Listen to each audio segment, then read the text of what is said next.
कल सुबह की एक खबर ने पूरी दुनिया को चौंका दिया। अमेरिकी सेना ने वेनेजुएला के राष्ट्रपति निकोलस मादुरो को उनके घर से गिरफ्तार कर लिया और उनकी पत्नी सिलिया फ्लोरेस को भी साथ में पकड़ लिया गया। दोनों को बेडरूम से बाहर निकाला गया और जल्दी से अमेरिका ले जाया गया, जहां उन पर ड्रग तस्करी के गंभीर आरोपों में मुकदमा चलेगा। यह खबर इतनी रोमांचक और हैरान करने वाली है कि लगता है कि जैसे कोई फिल्म की कहानी चल रही हो। नमस्कार, मैं उत्कर्ष प्रताप सिंह और आप देख रहे हैं टीवी 9 भारतवर्ष।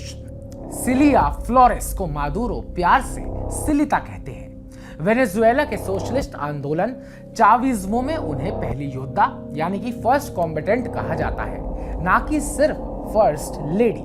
वो पिछले 10 साल से ज्यादा समय से फर्स्ट लेडी रही और मादुरो की सबसे करीबी सलाहकार है। दोनों का साथ 30 साल से ज्यादा पुराना है। सिलिया वेनेजुएला की सबसे ताकतवर महिलाओं में से एक मानी जाती है। कई लोग कहते हैं कि सिंहासन के पीछे की असली ताकत वही है, यानी कि जो भी मादुरो कर रहे हैं वो सब उनकी सलाह पे ही करते हैं। सिलिया का जन्म 1956 में मध्य वेनेजुएला के एक छोटे से शहर टिनाकिलो में हुआ। वो गरीब परिवार से थी और काराकास के कामगार इलाकों में बड़ी हुई। वो एक वकील है जो लेबर और क्रिमिनल लॉ में स्पेशलिस्ट है। चाविज्मो आंदोलन के शुरुआती दिनों में ही उनकी मुलाकात मादुरो से हुई। मादुरो भी अपने गरीब बैकग्राउंड पर गर्व करते हैं। सबसे दिलचस्प बात 1992 में जब हागू शावेज ने तख्ता पलट की कोशिश की और गिरफ्तार हो गए, तो सिलिया ने शावेज और अन्य सैनिकों को कानूनी मदद दी थी। मादुरो भी शावेज की रिहाई के लिए कैंपेन चलाते थे। एक मीटिंग में सिलिया ने मादुरो को देखा और सोचा कितना समझदार लड़का है। उस पल से दोनों अलग नहीं हुए। 2013 में शावेज की मौत के बाद मादुरो राष्ट्रपति बने और उसी साल सिलिया से शादी की, लेकिन सिलिया ने अपना अलग राजनीतिक करियर बनाया। वो 2000 में नेशनल असेंबली की मेंबर चुनी गई।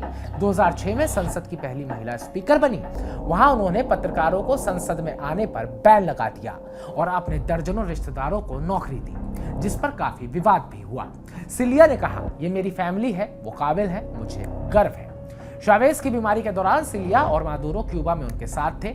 सिलिया चावेज की बहुत वफादार थी। उनका ट्विटर बायो पहले चावेज की बेटी था।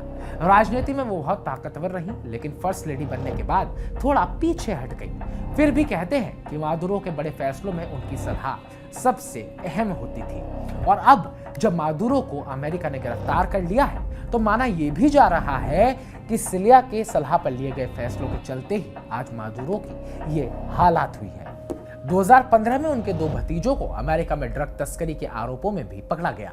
सिलिया ने इसे किडनैपिंग कहा, लेकिन दोनों को 18 साल की सजा हुई। बाद में एक्सचेंज में वो दोनों रिहा हुए। 2018 में कनाडा और अमेरिका ने सिलिया पर सैंक्शंस लगाए।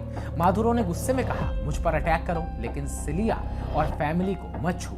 सिलिया फेमिनिज्म के लिए भी ज्यादा नहीं जानी जाती, बल्कि चाविज्मो की वफादार योद्धा है। वो मादुरो जितनी ही पॉपुलर है। 2022 में क्रिसमस पर बच्चों को दिए गए खिलौनों में सिलिता डॉल भी थी। अब दोनों अमेरिका में हैं और ड्रग तस्करी के आरोपों का सामना कर रहे हैं। वेनेजुएला का भविष्य अब क्या होगा, ये कहानी अभी खत्म नहीं हुई है।